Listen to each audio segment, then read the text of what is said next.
Қайырлы күн достар, бүгін сізбен осылай өте дәмді кунг-фу мультфильмдегідей жұмсақ мантының жасалу жолымен бөлісетін боламын. Бұл шығыс халқының ұлттық тағамы болып саналады, сондықтан жасалу жолы өте қарапайым және де тез жасалады. Сондықтан видеоны соңына дейін қарап, лайк басып, комментарий қалдырып, арнама жазылып алуды ұмытпаңыздар. Ең бірінші қамырымызды жұмсақтап билеп аламыз. Ол үшін жаңағы жылы судың үстіне жарты шай қасық қантымызды саламыз. Және де бір шымшым тұз, және де жарты шай қасық ашытқы салып, жақсылап араластырамыз. Неке араластырып дайындап алған суымызды қосып қамыр илейміз. Қамырымыз жұмсақ болып иленуі керек. Илеп алған қамырымызды 35-40 минутқа жылы жерге бетін жауып ашытамыз. Біз оған дейін ортасына қосатын салмамызды дайындаймыз, ішіне салатын. Ол үшін бізге керегі жұмыртқа және де жусай керек болады. Ең бірінші жұмыртқамызды ыдысымызға салып, барлығын дайындап аламыз. Неке 6 жұмыртқа кетеді. 6 жұмыртқамызды бір ыдысымызға салып, жақсылап тұрып араластырамыз.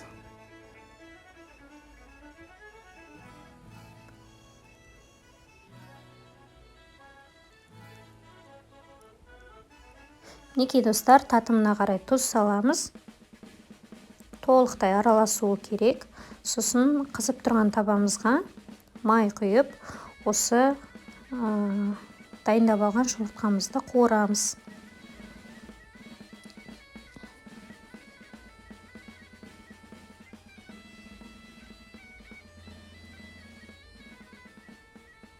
Неке барлығы толық піскеннен кейін енді жусайымызды турауға көшеміз. Неке жусайымызды басындағы қаттылау бөлігін алып тастаймыз да, барлығын осылай ұсақтап турап шығамыз.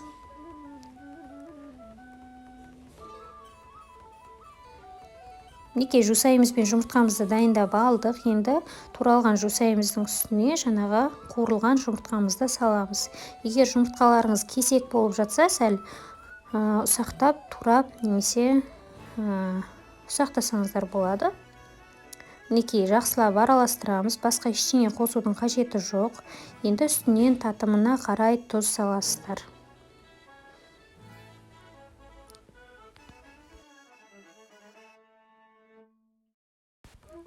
Неке жақсылап тұрып араластырамыз. Осымен біздің салмамыз дайын болды.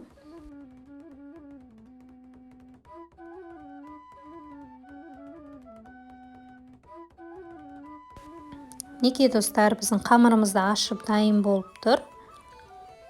Неке қолымызбен мүжіп, осылай ыдысымыздан түсіріп аламыз.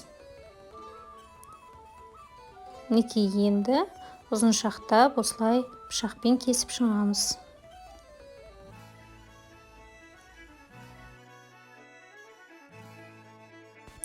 Неке осы ұзыншақ бөліктерімізді тағы да қысқартып, осындай кішкентай бөліктерге бөлеміз.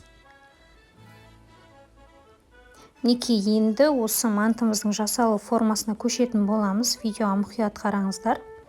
Неке жаңа бөлген бөліктерімізді осылай оқтаумен жазамыз. Қатты жұқа болудың қажеті жоқ, осындай қалыңдау болады.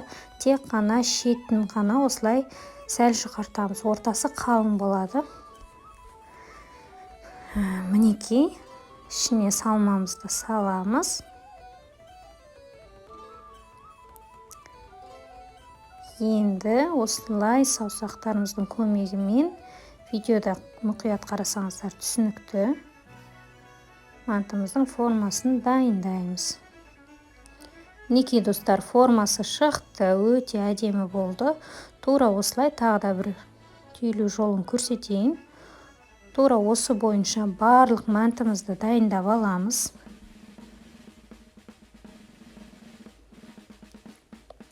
Осылай ұнның шетін жинақтау арқылы түйеміз. Неке достар, біздің мантымыз дайын болды. Енді бұны 10-15 минутқа сәл көтеруге жылы жерге қойып қоямыз бетін жауып. Мінекей достар, біздің уақытымыз өтті, мантымыз сәл ғана көтерілді. Енді қайнап тұрған, суы қайнап тұрған мантоваркада 20 минутта буға пісіреміз. Мінекей достар, біздің 20 минут уақытымыз өтті. Бұның ішіндегі салмасы, яғни начинкасы жұмыртқамен жусай ғана болғандықтан 15-20 минутта ғана пісіп шығады. Тура осы рецепт арқылы ішіне ет салып жасасаңыздар да болады. Онда пісу уақыты әрине ұзағырақ болады. 30-40 минутта піседі. Мінекей достар, керемет жұмсақ үлбіреп тұрған жеп-жеңіл, іші толықтай піскен ерекше дәмді кунг-фу мантыларымыз дайын болды.